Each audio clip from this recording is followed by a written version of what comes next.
Welcome back, physics enthusiasts. I'm Swati, and today we will do multiple choice question on topic electric charge and field. And this is the last video of our series on multiple choice question. Let's begin with that.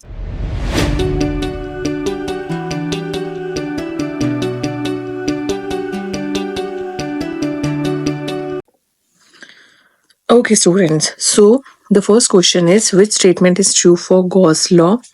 So if we talk about Gauss law, all charges, whether inside or outside the Gaussian surface, contribute to the electric flux. No, only inside will contribute. Q enclosed. Okay, phi is equals to Q enclosed by epsilon naught. Electric flux depends upon the geometry. No, it doesn't depend on the geometry. You can take any Gaussian surface of any shape, of any dimension, because it only depends on the charge enclosed in it and epsilon naught, which is a constant. Gauss theorem can be applied to non-uniform electric field. No, it is not applied for non-uniform electric field. Just remember that. In this, the field remains uniform. So electric field over the Gaussian surface remains continuous and uniform at every point. So yes, it applies for uniform electric field. Okay, next question. Which of the diagram correctly represents the electric field between two charged plates if a neutral conductor is placed in between the plates? Okay, so first, your electric field lines will go from positive to negative. This cannot be happen because this is a neutral conductor. So the neutral conductor will get some charge polarized on its surface, and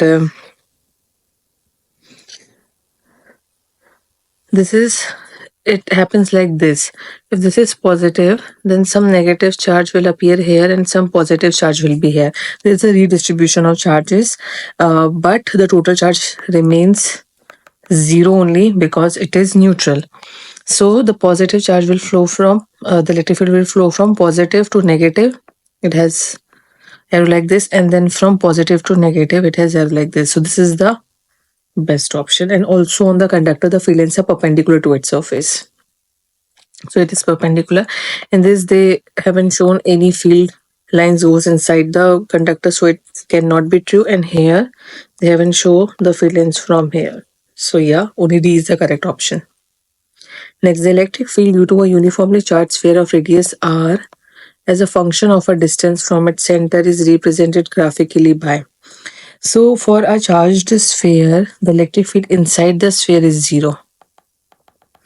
And outer it is like kq by r square, that is, it follows by 1 by r square law, and on the surface it is maximum, which is kq by its radius square. So it's 0 on a uniformly charged sphere of radius r. On its surface it is maximum, which is kq by r square, and then it proportional to 1 by small r square. So C is the correct option. This is for potential. If this is V, then this would be correct for the charge sphere.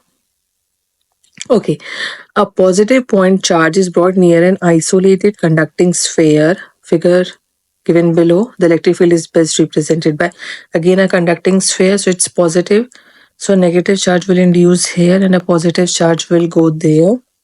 And this first is, and this third and fourth are not possible because it's not perpendicular here. Not perpendicular. It is not perpendicular. The field lines are perpendicular to the conductor. So now, if it is negative here, then it goes from positive to negative, and if positive, it moves outward. But they have shown only the field lines are coming inside at this hole is negative, which is not possible because it is an isolated conducting sphere which is neutral.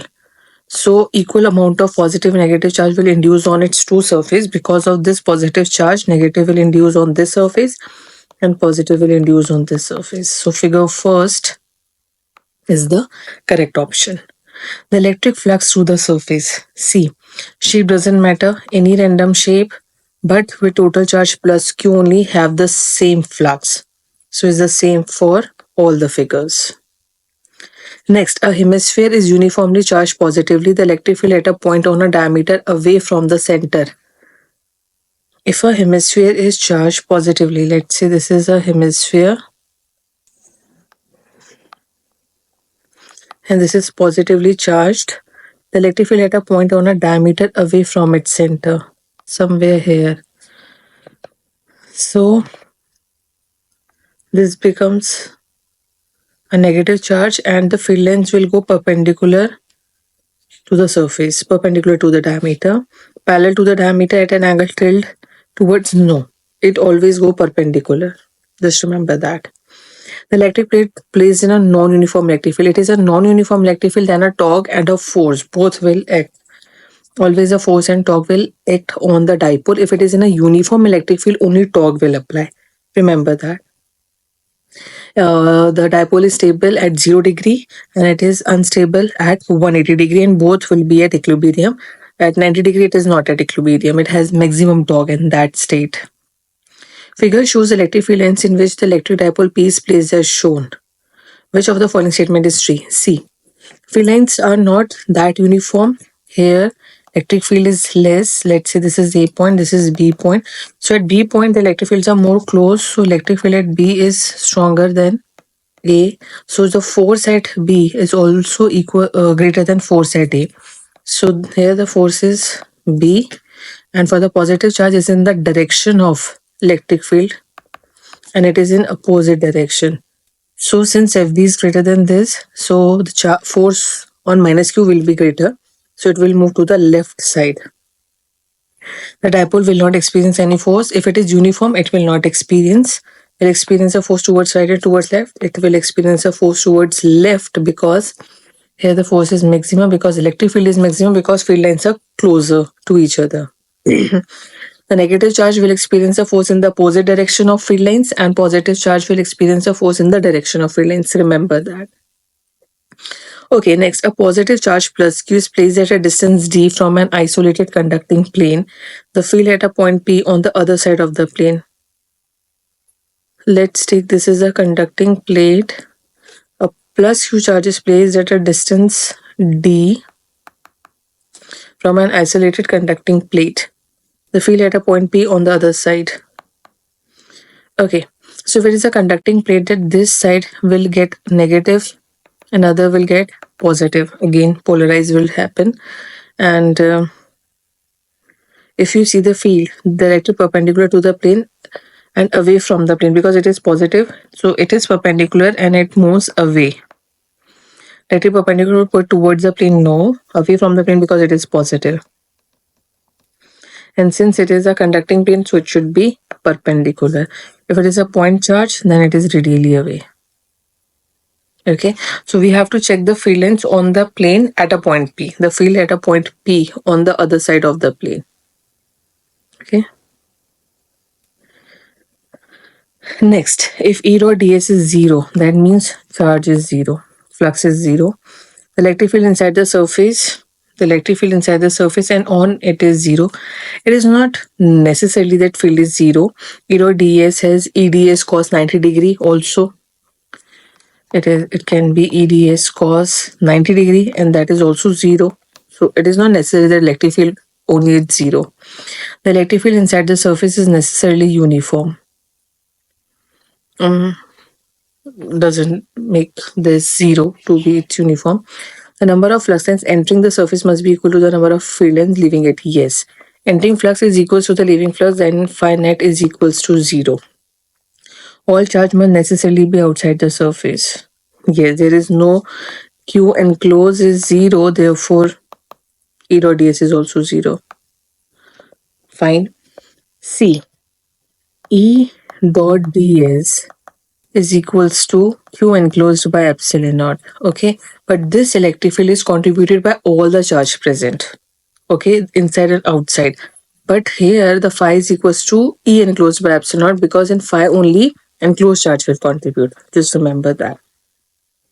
Two charges are at a distance d apart. Coulomb's force between them is F. If the dielectric material dielectric constant K. See, always remember that the force decreases in any other medium. It becomes F by K. Okay, you have a force formula of 1 upon 4 pi epsilon naught Q1 Q2 by R square. Okay, so F is equals to K, and K is 1 upon 4 pi epsilon naught Q1 Q2 by R square. Now this epsilon naught is in vacuum. If it is not vacuum, some other medium Fm, epsilon m, then epsilon m upon epsilon naught is your dielectric constant, which is epsilon r or k, kappa. So here epsilon m is kappa times of epsilon naught. So you can replace this with epsilon naught kappa, q1 q2 by r square. And if you take 1 by kappa out, then this whole term is force in vacuum. So it becomes F by K times. That is this. You can remember that. Which among the curves shown in figure possibly represent the electrostatic field lines? So it should be perpendicular, but here it is not perpendicular. You can see that positive charge from the positive charge is radially outward. This is correct. They cannot cross each other, and again the perpendicular thing, and this should entering and leaving should be same. So B is the most accurate one because the field lines are moving outward radially from the point positive charges. Okay, two point charges A and B having charges plus Q and minus Q are placed at certain distance apart and force acting between them is F. 25% of charge A is transferred to B. Okay, so the new charge on A would be, initially it has Q and 25% has been taken, that is 1/4 charge. So just you can minus 1/4 and this becomes 3 by 4 times of Q. And now this 1/4 charge will give into B and B has minus Q. So new QB is equals to minus Q plus Q by 4 and it becomes minus 4 plus 1, that is minus 3 by 4. Okay, now if you have to take force, then it is K Q1 Q2 by R square. You don't have to take the sign because the sign shows one is positive, one is negative, then they will attract each other. So it's KQ by R square. 3Q by 4 into 3Q by 4 is 9Q square by 16. If you take 9 by 16 out, then it becomes KQ square by R square, which is the initial force. So it becomes 9 by 16 times of initial force, which is KQ square by R square. Fine. Two charge conducting sphere having charges Q1 and Q2 are kept with their center R distance apart. Coulomb's law is basically applicable for point charges. Just remember that. Okay, or if the charges are big conducting sphere, then the distance between them is so much, then they act as a point charges. So the magnitude of electrostatic between is not exactly this because they are not point charges. Yes, because they are two large conducting sphere. So if they are taking the distances, then there's some induction and due to which the distance will change. So charge distribution on the sphere is not uniform. Charge on sphere will shift toward the center of the respective spheres. Charge will shift towards the portion of a sphere which are closer and physically they are not point is the appropriate answer. A negatively charged object X is repelled by another charged object Y. However, an object Z is attracted to Y. Z is attracted to Y. Which of the following is okay? And object S is repelled by another charged object Y. So here is repulsion. So if it is repulsion, if it is negative, then Y should also be negative. Now if Z is attracted to Y, then it should be positive and neutral. A neutral object can also attract. But repulsion can only happen between two charged objects. Attraction can happen between a charged and uncharged object. Remember that. So Z could be positive and neutral. This is an important concept. And also it says that repulsion is a true test to check the charges are that the objects are charged or not. So repulsion is its true test. Okay, in an experiment, 3 microscopic lattice spheres are sprayed into a chamber and become charged. The charge is this. All the 3 charges come in contact simultaneously for a moment and got separated. Which of the following are possible values of the charge? Here you can use conservation of charge. Whatever the charge before the contact should be equal to after their contact. So here total charge is 5, right? 5e. If you check here, it is like 5 plus 5, 10, 10 minus 4, 6e. Not possible. This is not possible because here the quantization of charge is violated. You can't be in integers, it should be integral multiple. So this cannot be the values. Here you can say 6 plus 6, 12. 12 minus 7, it's 5. And you can check here, 5 plus 7 is 13. And 13, 7, 8, 9, 10, 11, 12. Sorry, 12. And 12 minus 8 is 4e. Right? So B is the most accurate one because it follows conservation. What should be the charge on this phase before their contact should be after their contact. Next, the magnitude of electric field due to a point charge 2q at a distance r is E. Then the magnitude of electric field due to a uniformly charged thin spherical shell of radius r with total charge q at a distance r by 2 is. Okay, this is a point charge 2q. So electric field is kq by r square. Now, the magnitude of electric field due to a uniformly charged thin spherical shell. Radius r and total charge q at a distance r by 2. So here also your electric field and r is greater than capital R, that is kq by r by 2 whole square, that is kq r square. Take 4 out, and if you take 2 out, then it becomes 2 kq by r square, which is equals to this electric field. So it becomes 2 times of E. And if the distance is inside, if you have to check the electric field inside the thin spherical shell, then it would be 0. Okay.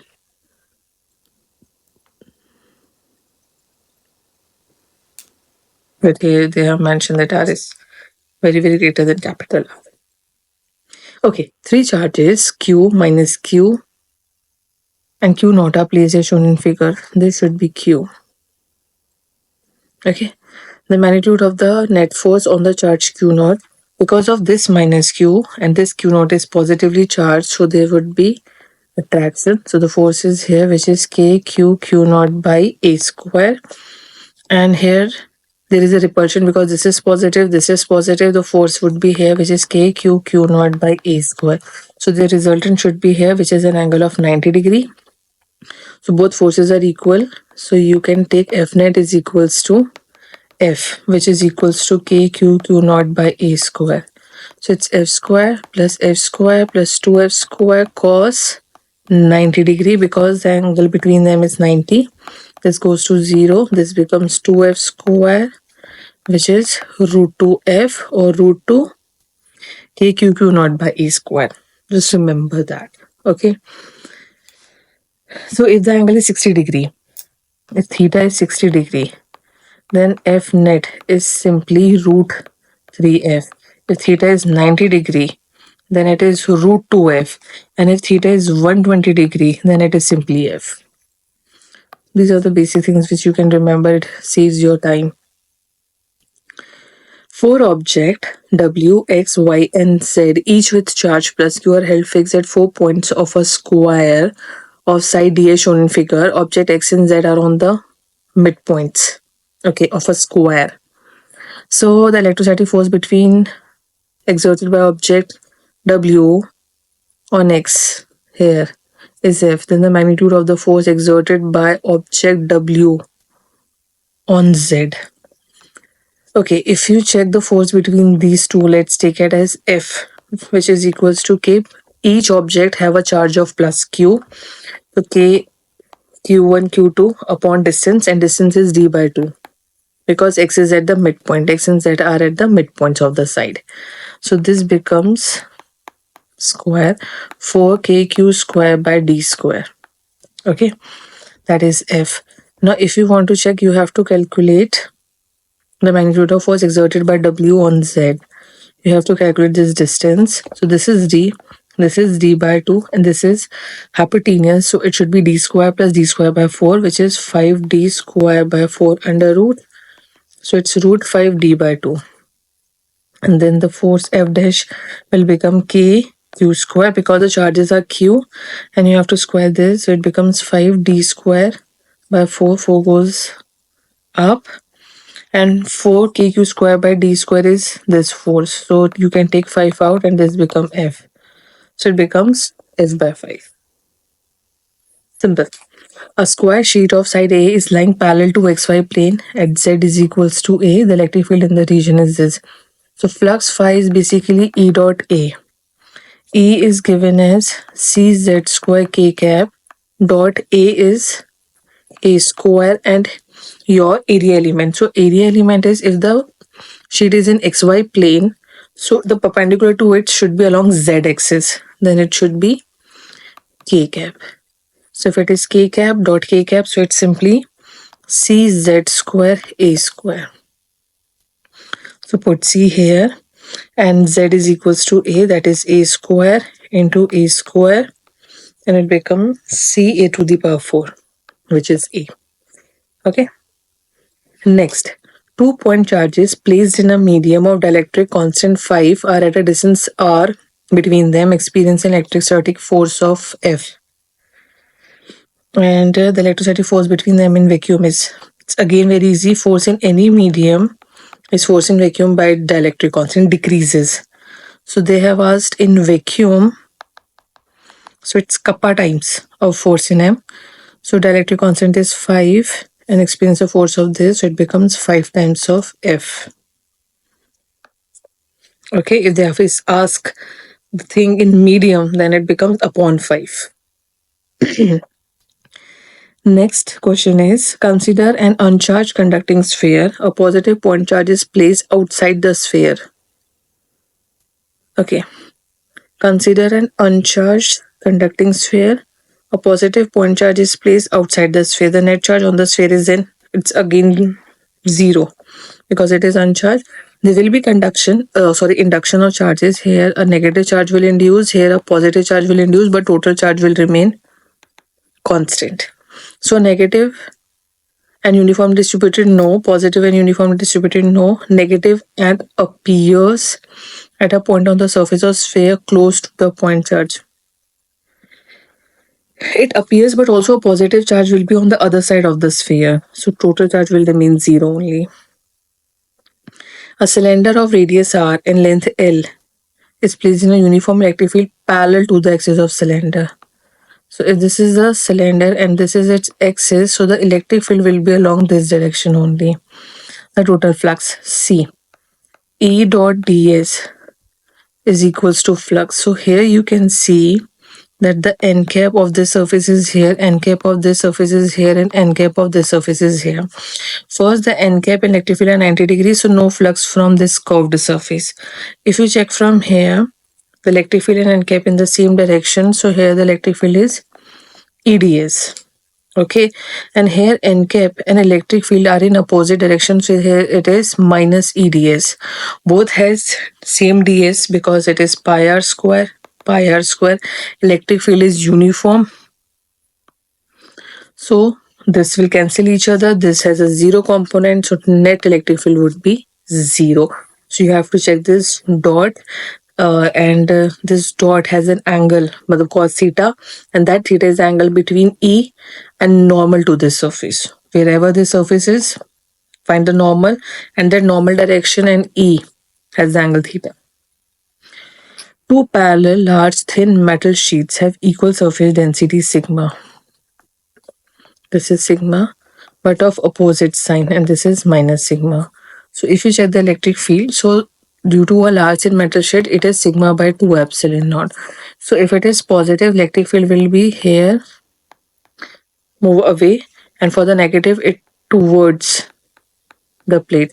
So if you check E net, then it would be 2 sigma by 2 epsilon naught, which is sigma by epsilon naught. Now, sigma is 26.4 into 10 raised to the power minus 12, and epsilon naught is 8.86 into 10 raised to the power minus 12. Now you have to divide these two terms.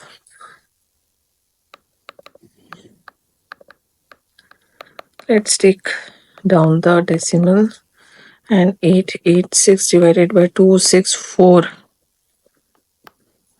2640, then it would be 3 okay, 886 into 3, 3 6 18, 3 is 24, 25, 2 upper 3 is 24, 25, 26. So let's take its 2, 2 6 are 12, 1 upper 2 is 16 or 17, 2 is 16 or 117, this become 8, and then 13 minus 7 is 6, then it is 5, 15 minus 7 is 8, and just put the decimal here, 0, and summa goes to 9, so it's 2.9 something, which can approximate to 3, so it's 3 Newton per coulomb. You can do the calculation. Okay, next question. A small object with charge q and weight mg is attached to one end of a string of length L. Okay, here the charge q is also there, positive charge. So a force QE should act here, and this is mg in the downward direction. The system is placed in a uniform horizontal electric field E as shown in the figure. In the presence of the electric field, the string makes a constant angle theta. And you have to check this. So let's make a tension T here. If this is theta, then alternate angles gives theta here and become T cos theta. In the direction of theta, it's cos. In the opposite direction of theta is sine. So your T sin theta will balance with QE, and T cos theta is balanced with mg. You can divide both the terms, and your tan theta is equals to QE by mg, and from here Q will become mg by E tan theta. So it's mg by E tan theta, but it's positive or negative. This is coming when I have taken Q to be positive and the force is in the direction of field. If it is negative, it is in opposite direction, and T sin theta plus QE give you this component, so it cannot give me this result. So it can only be possible with positive with magnitude mg by E tan theta. Okay, next question is, a point charge situated at a distance r from a short electric dipole on its axis experiences a force F. Situated at a distance r, short dipole has an electric field of 2 kp by r cube on its axis. Okay, and if they experience a force F, then it should be QE, then it should be 2 kpq by r cube. Okay, now if the distance of the charge is 2r, then the net force is, then F will become 2 kp, and that r cube will become 2r, that is 8r cube into charge, and 2 kp by this whole term is your force, so it becomes F by 8 new force. It's very easy. The magnitude of electric field due to a point charge object at a distance 4 meter is 9. For the same charged object, the electric field of magnitude this. The electric field is basically inversely proportional to r square. So if the field is 9, then the distance is basically r square, that is 16. Now if the field is 16, then what would be this r square? Inverse relation. So you can cancel 16, r square is 9, then r should be 3. Next, an electron experiences a force of this I cap in electric field E. The electric field is equals to force by charge. Force is 1.6 into 10 raised to the power minus 16 I cap. An electron has a charge of 1.6 into 10 raised to the power minus 19. This gives you 10 to the power plus 3, but in opposite direction, because electron will experience a force in the direction opposite to electric field. So it is B, which is 1 into 10 raised to the power 3 with a minus sign because it is opposite. Okay. So B is the appropriate. The negative sign show opposite direction. Two charges Q1 and Q2 are placed at the center of two spherical conducting shells of radius R1 and R2 respectively. Okay, they are placed at the center of two conducting shells. The shells are arranged such that their centers are D, which is very greater than the sum of the radius. No, they have taken the same example, but they have mentioned that the distance from their center, this D, is greater than this R1 plus R2. So you can ignore that and you can consider it as point object. So the force will simply becomes K Q1 Q2 by the distance square. Okay. An electric dipole of length 2 centimeter is placed at an angle of 30 degree with the electric field is, if the dipole experiences a torque this, so torque is equals to basically PE sine theta, and theta is the angle between dipole moment and electric field, which is 30 degree here. And your dipole moment can be written as charge into length.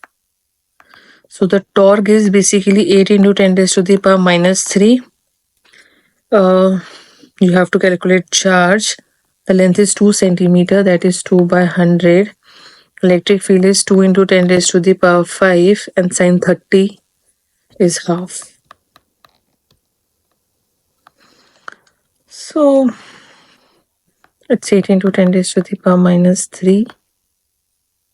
2q into 10 raised to the power plus 3. 4, and that 10 raised to the power 3 goes down, and then it becomes 10 raised to the power minus 6. So it's microcoulomb. Okay, so this is the last question for MCQ. So this is much for electric charge and field, and again important questions, and more than important, they cover almost all the concepts, and yeah, the minute concepts you can use to solve these 1 mark questions, 2 marks questions and stuff, and that will help you in your board exam definitely. So thank you for watching this video. Do like, share and subscribe, and all the best for your exam tomorrow, and see you in the next video.